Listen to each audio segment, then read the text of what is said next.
Plus, from NCIS to Oprah Winfrey's new HBO film, The Immortal Life of Henrietta Lacks, the fantastic Rocky Carroll. Let's start talking.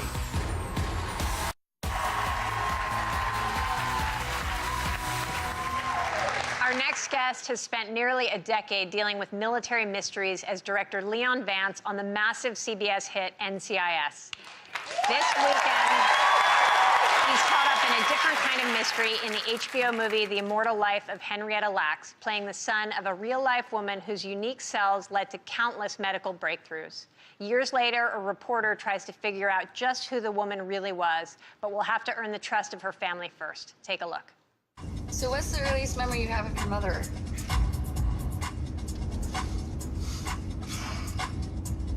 Well, I hear she was pretty. Lawrence the only one old enough to really remember. Me, Dale, Carroll, we got no memories at all. Lawrence was a teenager? Mm-hmm, he got 15. Zakaria? Changed his name in prison. Good thing he ain't here to hear you mispronounce it. I'm just messing with you. Please welcome Rocky Carroll.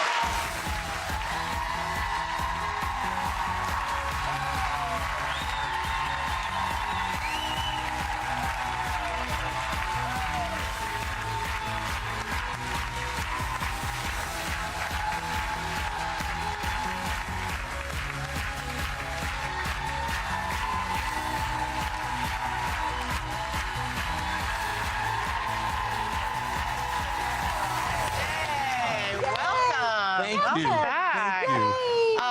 Well, you have so much going on, Rocky. You know, can I say, it's so funny, you know, you go and you do interviews at different places, and you sometimes you have a little fear or trepidation, but whenever I come here, it's like I'm going to visit my friends who are doing the show. Yeah, Great. Oh, that makes us so happy. Yeah. Well, good. Well, you have a lot going on, I know, but occasionally you do get to relax.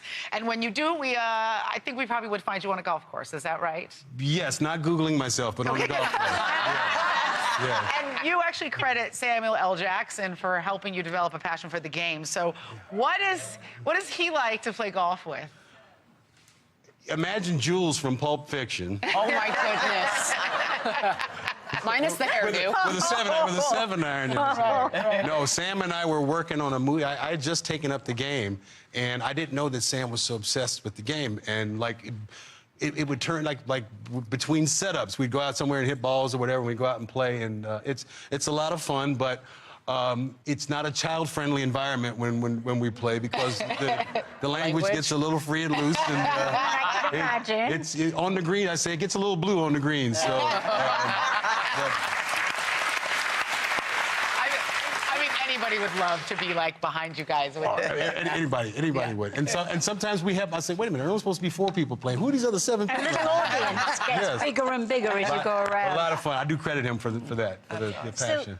You also have a 15-year-old daughter, so it must be busy at home, too. So is she getting ready to drive?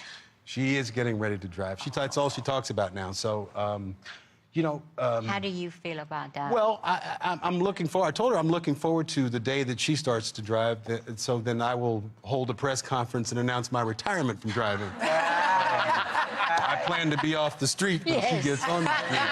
So we talked, I said, oh, this is great, you know, because I've been driving in Los Angeles for almost 30 years now. I can't wait for you to drive, because I don't have to drive anymore. And then the reality hits her. She's like, I'm not driving you where you want to go. So we're going to work on that. So, yeah. Good luck. And you took your daughter to the Henrietta Lacks premiere in New York last week, earlier this week. How did that go? Well, that was the first time that we'd had a father-daughter trip, and to have her as my +1 red carpet guest. And to see it through her eyes was really amazing. And we sitting in the theater together, and there's scenes in there, and she was emotional, like watching the it was great. Did she get to meet anybody? She met a few folks, you know, and then you know, because it's a New York premiere, so all these people, sort of New York-centric people there. One of the first people after the movie, Spike Lee, comes over. I introduce her to Spike Lee, and he looks at her and goes, "You gonna go to Spelman or Morehouse?" And she looks at me like, Why is he asking me what school I'm going to? I said, long story, I'll show you the movie. So we had a great time. She got her picture with Oprah. And she got her picture with Miss O. Yes, she did. Yeah. Beautiful. So great. Now, before we ask you about what it was like to work with Oprah, we want to set up the story because this is a story, it's a true story that not a lot of people know about. True. Henrietta Lacks was basically a woman who, when she was receiving cancer treatments, doctors at Johns Hopkins, unbeknownst to her and her family, took her cells. And her cells were unique because they could live outside her body. Right.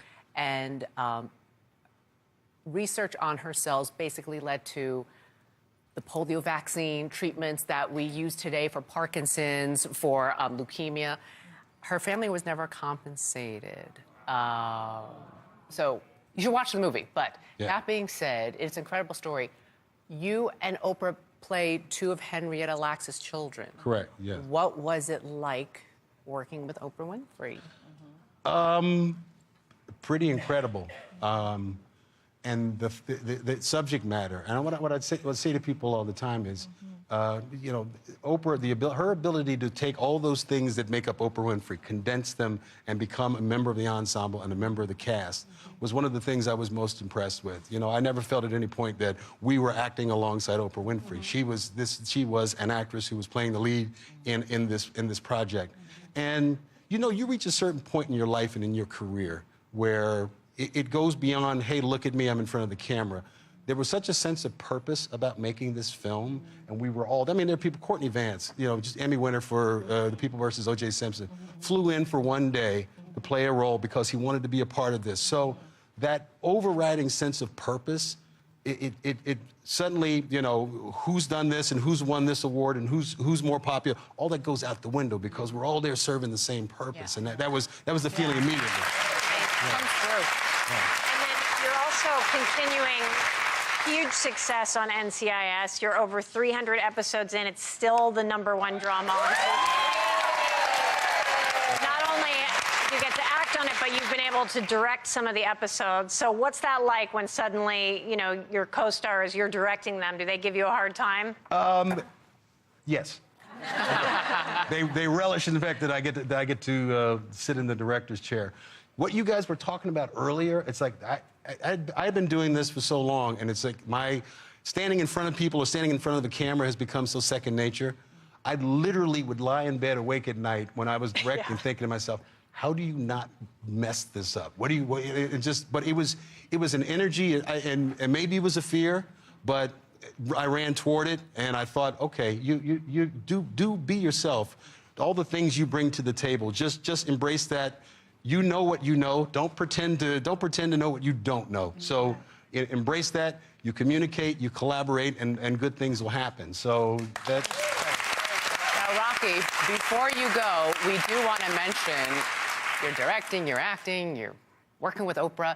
You also took a small job with the CBS News division because coming up this Tuesday night on CBS, you are narrating a six-part docuseries called 48 Hours NCIS.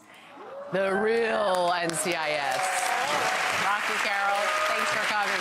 Come more often. The Immortal Life of Henrietta Lacks premieres tomorrow night at 8 o'clock on HBO. NCIS airs Tuesday nights at 8 right here on CBS. We'll be right back.